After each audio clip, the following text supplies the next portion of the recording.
Transpose हम देख रहे थे, तो ट्रांसपोज को हिंदी में कहते हैं परिवर्त। ट्रांसपोज ज्ञात करने के लिए बताया गया कि रो को इंटरचेंज करते हैं कॉलम में, या फिर इसी को कह सकते हैं कॉलम को इंटरचेंज करते हैं रो में। ट्रांसपोज को सूचित किया जाता है ये डैश से या ए के पावर टी से। ट्रांसपोज जब निकाला जाता है तो उसके ऑर्डर में जस्ट उल्टा हो जाता है, तत्वों के पोजीशन भी जस्ट उल्टा हो जाता है। जैसे एग्जाम्पल देखिए, मान लीजिए कि कोई एक मैट्रिक्स है ये 2 3 4 5 6 7, ऑर्डर है इसमें 2 गो रो 3 गो कॉलम। ए डैश इसका निकालेंगे, ये जो पहला रो है इसको पहला कॉलम बना देंगे तो 2 3 4 ऐसे लिखेंगे। ये जो दूसरा रो है इसे दूसरा कॉलम बना देंगे तो 5 6 7 ऐसे लिखेंगे। अब इसका ऑर्डर जो हो गया 3 गो रो हो गया और 2 गो कॉलम हो गया। पोजीशन का बात करें तो ये 11 पोजीशन है, ये 12 है, ये 13 है, ये 21 है, 22 है, 23 है। अब ये 11 है तो ये दोनों पलटोगे तब भी ये 11 दिखेगा, लेकिन ये 12 में पलटोगे 22 दिखेगा। तो जहाँ चेंजिंग तुमको दिखेगा इसको समझ में आएगा। ये तो सेम दिखेगा तो सेम पोजीशन पे रह जाएगा। जैसे 11 पर 2 है तो यहाँ भी 11 का उल्टा 11 ही होगा, तो यहाँ भी 2 ही है। लेकिन ये 12 पे 3 है, अब ये 12 वाला ये 21 पे चला जाएगा और 21 यहाँ देखो 3 आ गया। ये 13 था 4, 13 का उल्टा 31 होगा, यहाँ देखो 31 पर 4 आ गया। मेरा कहने का मतलब ये है कि जनरल मैट्रिक्स अगर लिखेंगे तो एकदम क्लियर दिखेगा। ए बराबर मान लीजिए कि ये 11 है, ये 12 है, ये 13 है, ये 21 है, ये 22 है, ये 23 है। इसमें 2 गो रो और 3 गो कॉलम है। अगर इसका हम डैश निकाले, ट्रांसपोज निकाले, तो ये जो पहला रो है ये पहला कॉलम बन जाएगा तो 11 12 13 ऐसे हो जाएगा। ये जो दूसरा रो है दूसरा कॉलम बन जाएगा, यानी 21 यहाँ हो जाएगा 22, यहाँ हो जाएगा 23। अब इसमें 3 गो रो हो गया है और 2 गो कॉलम हो गया है। तो अब तुमको इसमें दिखेगा कि जो ये 12 था वो ये 12 अब यहाँ पर ये 21 पोजीशन पर आ गया। इस पोजीशन का नाम क्या है? ये 21 पोजीशन का नाम ये 21 है। इस पोजीशन का नाम ये 22 है। ये पोजीशन का नाम ये 31 है। इस पोजीशन का नाम ये 32 है। तो जो 23 था अब 32 पोजीशन पे आ चुका है। जो यहाँ 22 था वो 22 पोजीशन पे ही है, क्योंकि 22 में 2 सेम है तो पलटने पर अंतर नहीं समझ में आएगा, लेकिन पलटा रहा है लेकिन अंतर नहीं दिखेगा। 11 में सेम है तो भाई ये भी अंतर दिखेगा नहीं, लेकिन 12 में आपको पलटने पर 21 होगा तो 21 पोजीशन पे आ चुका है तो यहाँ साफ साफ अंतर दिखेगा। तो ट्रांसपोज निकालते हैं तो करते क्या है, पहला रो को पहला कॉलम, दूसरा रो को दूसरा कॉलम, तीसरा रो को तीसरा कॉलम, या फिर इसी बात को कहे कि पहला कॉलम को पहला रो, दूसरा कॉलम को दूसरा रो, तीसरा कॉलम को तीसरा रो। ये काम करते हैं, सूचित करते हैं डैश से या ए का पावर टी से। ऑर्डर जस्ट उल्टा हो जाता है और पोजीशन भी तत्वों का जस्ट उल्टा हो जाता है, चेंज हो जाता है। समझ में आ गया? यहाँ तक तो आपको बताया गया था पिछले क्लास में। ये भी चीज बताए थे कि इंटरचेंज को इस साइन से सूचित किया जाता है मैथमेटिक्स में। इस चीज को कहते हैं इंटरचेंज। इंटरचेंज इसको कहा जाता है, इस साइन को कहते हैं इंटरचेंज। इंटरचेंज का मतलब बदलना, आपस में बदलना। और जब एक साइड एरो रहेगा, सिर्फ एक साइड एरो है, इसको कहते हैं चेंज। इसको कहेंगे चेंज। चेंज माने परिवर्तन और इंटरचेंज माने आपस में परिवर्तन। चेंज और इंटरचेंज वर्ड में अंतर। चेंज का मतलब परिवर्तन, परिवर्तन का मतलब इसको उठा के वहां भेज दिए, उसको उठा के उधर भेज दिए, ये परिवर्तन हुआ। और इंटरचेंज का मतलब आपस में परिवर्तन, इसको उठ के वहां भेजा दिया और उसको उठा के यहाँ भेजा दिया, इसको कहते हैं इंटरचेंज, आपस में परिवर्तन। तो रो को कॉलम बना दिए, कॉलम को रो बना रहे, आपस में परिवर्तन हो रहा है। रो को कॉलम, कॉलम को रो, आपस में परिवर्तन, इसको कहते हैं इंटरचेंज। दोनों साइड एरो रहता है और चेंज को कहते हैं एक साइड एरो। ये मैथमेटिक्स में ऐसे सूचित किया जाएगा। आगे हम लोग पढ़ेंगे अगला एक्सरसाइज में, तो इस साइन का यूज किया जाएगा। इसके बारे में नाम हम यहाँ बता दिए, लेकिन इसका यूज जो है अगला एक्सरसाइज में है। फटाफट लिखे गए होता है। तो देखो ट्रांसपोज यानी परिवर्त के गुण। प्रॉपर्टीज 5 प्रॉपर्टी है। सबसे पहला प्रॉपर्टी है ए डैश का डैश, मैंने 2 बार डैश ले रहे हैं। ए डैश का डैश बराबर 1 होता है। वेरीफाई हम लोग करेंगे, उधर सत्यापित करेंगे, उदाहरण देखेंगे। पहले एक बार सब सुन लो। ए डैश का डैश बराबर 1 होता है। ए प्लस बी का डैश बराबर A dash plus B dash. मतलब है कि जो डैश है ट्रांसपोज है वो दोनों पे डिस्ट्रीब्यूट हो गया, बट गया। सीधा सा हम लोग याद रखेंगे कि जोड़ में ट्रांसपोज बटा जाता है, घटाव में भी ट्रांसपोज बटा जाएगा, ए डैश माइनस बी डैश हो जाएगा। यानी जोड़ और घटाव का नियम एक साथ ही याद रखेंगे कि जो ट्रांसपोज है डैश है जो दोनों पर बटा जाएगा। प्लस में है तो ए डैश प्लस बी डैश होगा, माइनस में है तो ए डैश माइनस बी डैश होगा। एक कोई संख्या है, संख्या यानी मैट्रिक्स में, ये कोई मैट्रिक्स है, मैट्रिक्स में कोई संख्या से गुणा करे उसके बाद डैश ले, या फिर डैश लेने के बाद उस संख्या से गुणा करे, दोनों इक्वल ही होगा। बीच में बराबर लिखा हुआ है, सब जगह मतलब बराबर होगा। मेरा कहने का मतलब यह है कि एलएचएस कोई काम करेगा और आरएचएस कोई काम करेगा, तो एलएचएस और आरएचएस के काम करने में तरीका में अंतर होगा। आंसर दोनों का फाइनली जो आएगा वो बराबर आएगा। काम करने में क्या अंतर होगा देखो, जैसे अभी इसमें कोई एलएचएस निकाल रहा है तो पहले करेगा क्या, पहले ब्रैकेट का काम करेगा, मतलब ए और बी को पहले जोड़ेंगे, उसके बाद डैश लेंगे। अब आरएचएस निकालना रहेगा तो पहले ए डैश निकालेंगे, फिर बी डैश निकालेंगे, तब जोड़ेंगे। काम में अंतर है, लेकिन जो आएगा वो रिजल्ट बराबर आएगा। उसी तरह से इसमें भी है, ए माइनस बी पहले निकालेंगे, उसके बाद डैश लेंगे, और इसमें क्या करेंगे, ए डैश निकाल लेंगे, उसके बाद बी डैश निकाल लेंगे, उसके बाद तब माइनस करेंगे। काम में अंतर, लेकिन रिजल्ट फाइनल सेम आएगा।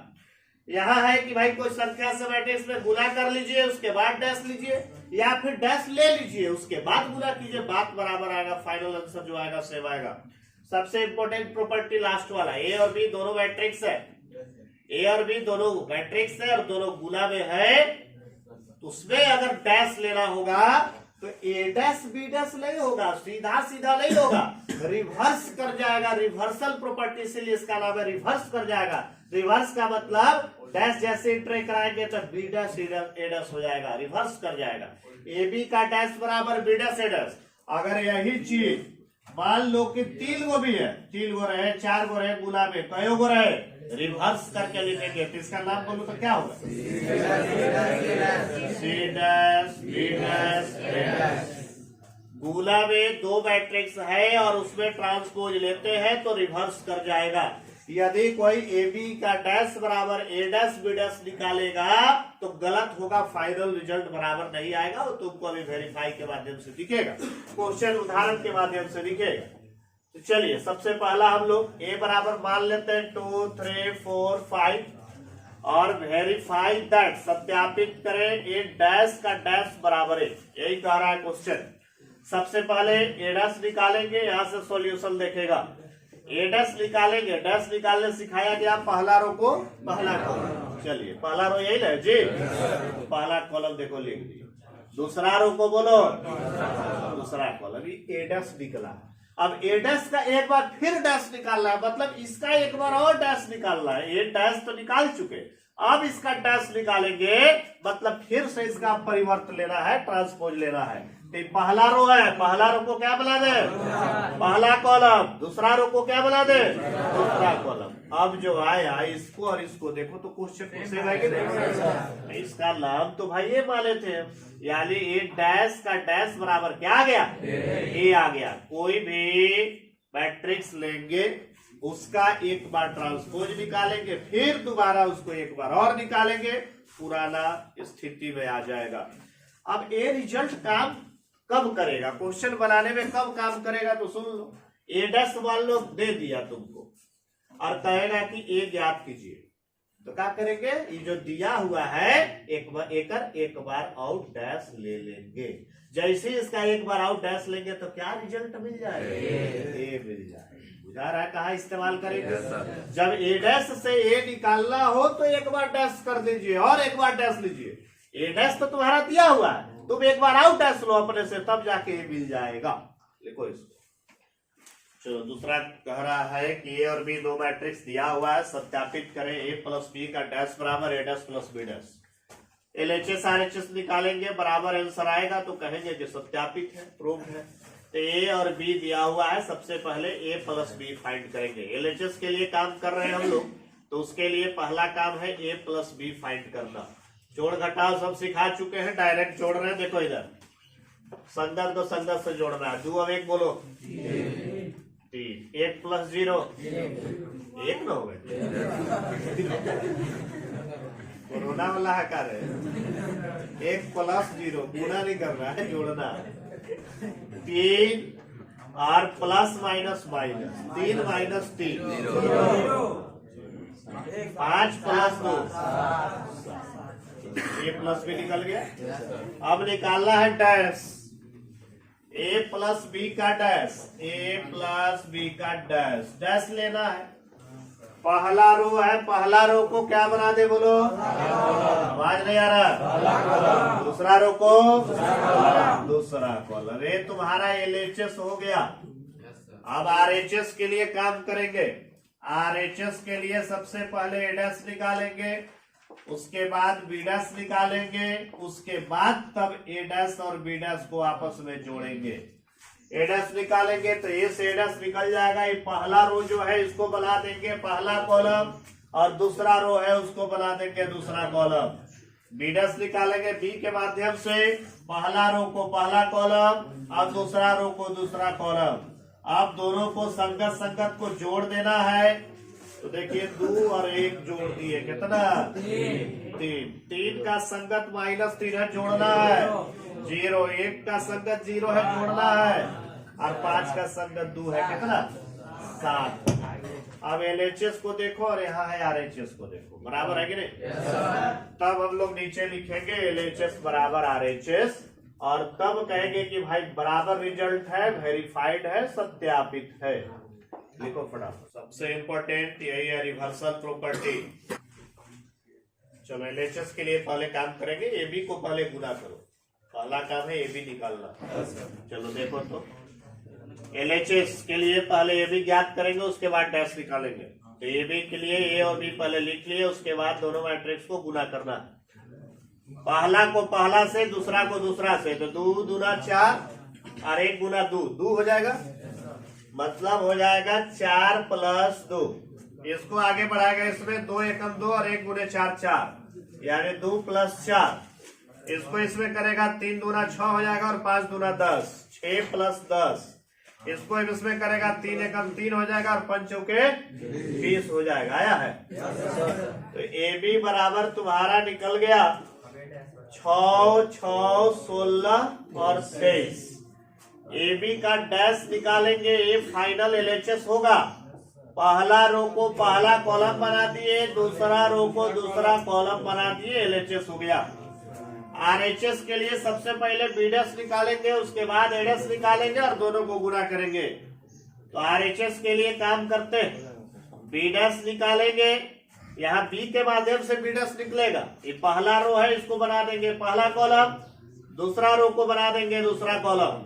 A डैश निकालना है A के माध्यम से, ये पहला रो है, इसको बना देंगे पहला कॉलम और दूसरा रो को बना देंगे दूसरा कॉलम।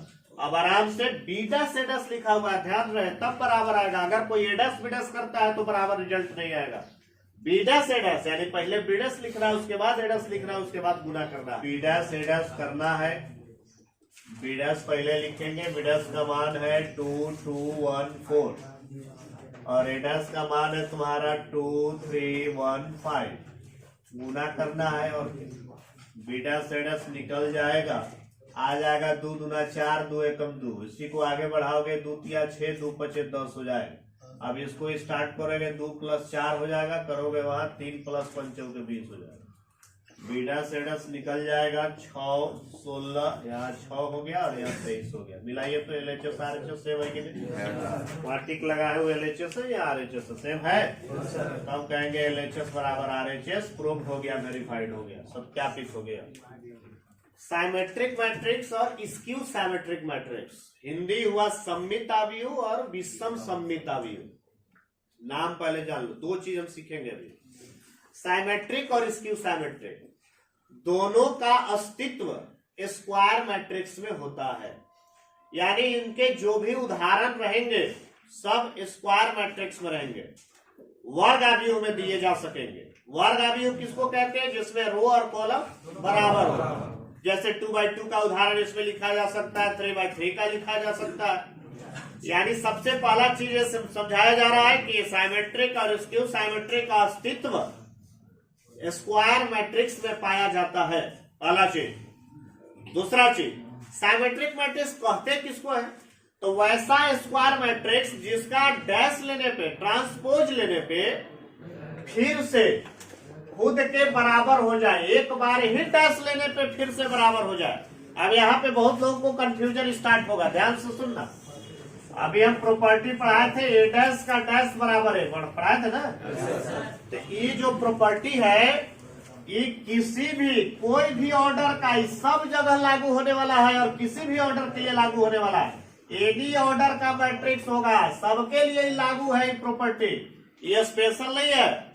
लेकिन ये जो हम बता रहे हैं ये बात स्पेशल है। ये बात है सिर्फ और सिर्फ लागू होगा स्क्वायर में, पहला चीज। और दूसरा चीज कि एक बार में ही फिर से क्वेश्चन के बराबर आना चाहिए, ये भी ध्यान रहे। दो बार में तो सब आ जाता है, दो बार में तो कैसे क्वेश्चन आ जाएगा। तुम अपने से उदाहरण कुछ लिखोगे, दो बार निकालोगे खुद के बराबर आएगा, यहाँ कोई टेंशन नहीं है, ये सबके लिए लागू है। लेकिन वैसा स्क्वायर मैट्रिक्स, यही तो स्पेशल क्वालिटी है जिसको बांटा गया साइमेट्रिक में। वैसा स्क्वायर मैट्रिक्स जिसका डैश लेने पे फिर से खुद के बराबर आ जाए, क्वेश्चन के बराबर आ जाए, पर ए डैश बराबर ए हो जाए, तो वैसे मैट्रिक्स को साइमेट्रिक मैट्रिक्स कहते हैं। अब इसका उदाहरण सुनिए, पहले इस उदाहरण देखिए। उदाहरण लिखने सिखाएंगे। अगर कोई भी स्क्वायर मैट्रिक्स ऐसी लिख दिया बिना सोचे समझे और ए डैश निकालेंगे और सोचेंगे कि ए के बराबर आ जाए तो नहीं आएगा। इसका तरीका क्या है वो सीखेंगे हम लोग। जनरल मैट्रिक्स लिखेंगे, पहले उदाहरण देखिए कि कौन सा उदाहरण है। जैसे मान लीजिए ए बराबर हम लिखे 2 3 3 5। अब इसका हम निकाल रहे हैं डैश। ध्यान से देखो, ये पहला रो है, पहला रो को क्या बना दिए? पहला कॉलम बनाया है ना, बना रहे। देखो बारी बारी से, ये जो दूसरा रो है, ये दूसरा रो को क्या बनाएंगे? दूसरा कॉलम। ये देखो दूसरा कॉलम बना दिया। अब चेंज किए हैं भाई। अब देखो 2 के जगह 2 अभी भी है, 3 के जगह 3 अभी भी है, 3 के जगह 3 अभी भी है, 5 के जगह अभी भी 5 है। तो सेम है कि नहीं है? यानी ए डैश बराबर ए आ गया। एक बार ही डैश लेने के बाद अगर क्वेश्चन के बराबर आ जाए तो ऐसे मैट्रिक्स को साइमेट्रिक मैट्रिक्स कहा जाता है। कौन सा मैट्रिक्स कहा जाता है? Symmetric matrix. अब साइमेट्रिक मैट्रिक्स लिखने का तरीका क्या है तुम भी सीखो, कैसे लिखते हैं। मैट्रिक्स जब लिखे तो ध्यान क्या देना है समझो। ए बी, पहला जो मन है लिख दो, जो तुम्हारा मन है अपने से लिखो। जनरल लिख रहे हैं एबीसीडी में, जो मन है तुम पहले लिख दो। क्लियर है? तो सबसे पहले जो लिखना है पहले लिखो। पहला रो लिखने में कोई टेंशन नहीं है, जो मन है तुम लिख दो। दूसरा रो लिखने में ध्यान देना, जो यहां लिखे हो वही यहां लिखो, यही इंपॉर्टेंट बात। बाकी इधर जो मन है तुम सी लिखो, डी लिखो, ई लिखो, एफ लिखो, कुछ भी लिखो। मतलब रेस्ट्रिक्शन क्या है, जो यहाँ लिखोगे वही यहाँ लिखो, तभी साइमेट्रिक का उदाहरण हो पाएगा। इस उदाहरण को हम साइमेट्रिक तभी कर पाए जब जो यहाँ लिखे वही यहाँ लिखे हैं, सेम टू सेम, तब जाके साइमेट्रिक रह पाया है। बुझाया क्या बोले?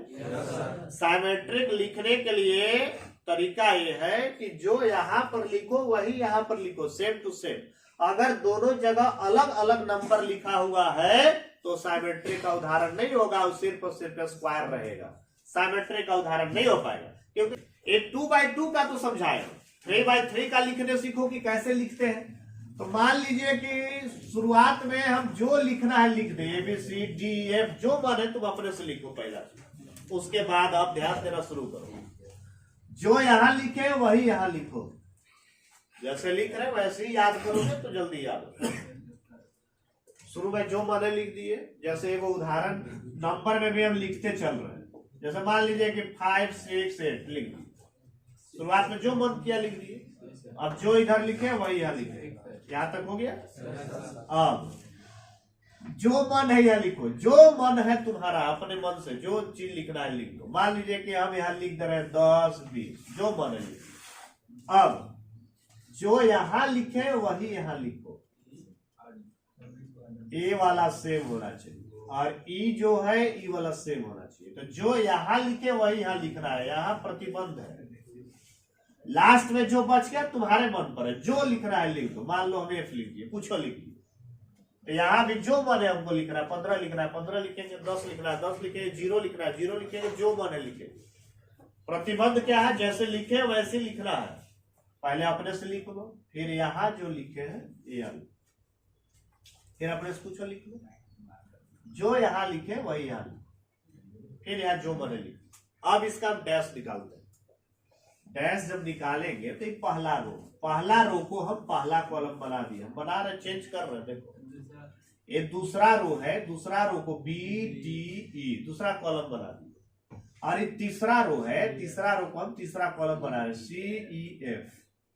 अब देखो कि जो यहाँ था वही यहाँ भी, ए बी सी तो A B C, B D E C E F same है। देखो तो हम कहेंगे कि भाई एडस बराबर ए आया, तब साइमेट्रिक कहलाया। ये कोई जादू नहीं है, ये मैथमेटिक्स का है, लिखने का तरीका है, जादू नहीं है। तो जादू करो, जैसे तरीका है वैसे लिखोगे, तुम भी लाखों करोड़ों उदाहरण लिख सकते हो। इसका भी हम वेरीफाई करके दिखाते हैं कि भाई आ रहा है कि जब वो आ गया तो भी आएगा, उसी के तर्ज पे लिखा गया है। तो एडस निकालेंगे तो ये जो पहला रो है इसको बनाएंगे पहला कॉलम, बना दी। ये जो दूसरा रो है इसको बनाएंगे दूसरा कॉलम, 6 10 20। और जो एक तीसरा रो है 8 20 15, इसको बनाएंगे तीसरा कॉलम, 8 20 15।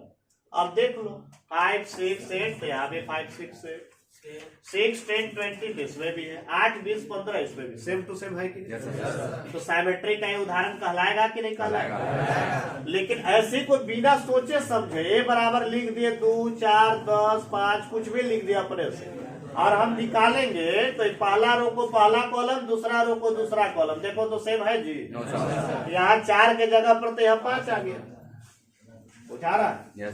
तो जब बिना सोचे समझे लिखेंगे तो साइमेट्रिक का उदाहरण नहीं होगा। साइमेट्रिक का उदाहरण वही होगा जो सोच समझ के बढ़िया से लिखेंगे। एडस बराबर ये आएगा तो साइमेट्रिक कहलाएगा। साइमेट्रिक का अस्तित्व सिर्फ और सिर्फ स्क्वायर मैट्रिक्स में पाया जाता है। किसमें पाया जाता है? इसी को लिखवाया जाएगा और नेक्स्ट क्लास में स्क्यू साइमेट्रिक के बारे में समझाया जाएगा।